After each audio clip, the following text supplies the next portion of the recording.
ఏపీలో రాజకీయం ఆసక్తిగా మారుతోంది. కూటమి పార్టీల మధ్య చక్కటి సమన్వయం కొనసాగుతోంది. మూడు పార్టీలు కలిసి నడుస్తూనే ఎవరికి వారిగా బలపడాలని చూస్తున్నాయి. మరోవైపు బీజేపీ ఏపీ నుంచి జాతీయ స్థాయిలో రాజకీయ లబ్ధి పొందేందుకు ప్రయత్నిస్తోంది. త్వరలో ఏపీ బీజేపీకి కొత్త అధ్యక్షుడిని నియమించనుంది. ఇంతలో ఏపీకి మరో కేంద్ర మంత్రి పదవి ఇవ్వాలని భావిస్తోంది. అయితే అది ఆ రెండు పార్టీలకు కాకుండా తమ పార్టీ ఎంపీకి ఇచ్చేందుకు పావులు కదుపుతోంది. ఇటువంటి తరుణంలో కేంద్ర హోంమంత్రి అమిత్ షాతో ఏపీ సీఎం చంద్రబాబు భేటీ కానుండడం ప్రాధాన్యత సంతరించుకుంది. ప్రస్తుతం సీఎం చంద్రబాబు యూరప్ పర్యటనలో ఉన్నారు. తిరుగు ప్రయాణంలో భాగంగా ఆయన ఢిల్లీ చేరుకోనున్నారు. అమరావతి రాజధాని పునర్నిర్మాణ పనులకు ప్రధాని మోదీ మే 2న శంకుస్థాపన చేయనున్నారు. ఈ క్రమంలోనే చంద్రబాబు కేంద్ర మంత్రులతో వరుసగా భేటీ కానున్నారు. కేంద్ర హోంమంత్రి అమిత్ షా, జలవనరుల శాఖ మంత్రి, న్యాయశాఖ మంత్రులతో సమావేశమయ్యే అవకాశం ఉంది.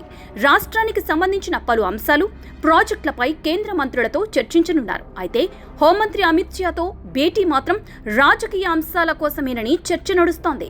కేంద్ర మంత్రివర్గ విస్తరణ దిశగా కసరత్తు జరుగుతున్న సమయంలో దాని గురించి చర్చించేందుకే చంద్రబాబుతో అమిత్ షా భేటీ అవుతున్నట్లు ప్రచారం జరుగుతోంది. విజయసాయిరెడ్డి రాజీనామా చేసిన రాజ్యసభ సీటు భర్తీకి ఎన్నిక జరగనున్న సంగతి తెలిసిందే. అయితే ఈ సీటుకి బీజేపీ పట్టుబడుతున్నట్లు సమాచారం. అయితే ఈ రాజ్యసభ సీటును దక్కించుకుని కేంద్ర మంత్రివర్గంలో ఏపీకి ప్రాతినిధ్యం కల్పిస్తారని ప్రచారం సాగుతోంది. అయితే ఏపీలో ఖాళీ అయిన రాజ్యసభ పదవికి విపరీతమైన పోటీ ఉంది. కానీ అనూహ్యంగా తమిళనాడు బీజేపీ నేత అన్నామలైకు అవకాశం ఇస్తారని బీజేపీ వర్గాల్లో పెద్ద ఎత్తున ప్రచారం జరుగుతోంది. అన్నామలైను ఏపీ నుంచి రాజ్యసభకు నామినేట్ చేసి కేంద్ర మంత్రిగా అవకాశం ఇస్తారని తెలుస్తోంది.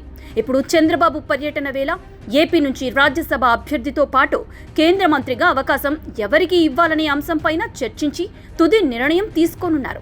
కాగా ఏపీ సీఎం చంద్రబాబు ఢిల్లీ పర్యటన నేపథ్యంలో రకరకాల చర్చ నడుస్తోంది. అయితే త్వరలో ప్రధాని ఏపీ పర్యటన దృష్ట్యా సీఎం చంద్రబాబు కేంద్ర మంత్రులతో చర్చిస్తారని తెలుస్తోంది. ఇప్పటికే ఏపీ నుంచి కేంద్ర మంత్రివర్గంలో ముగ్గురికి చోటు దక్కింది.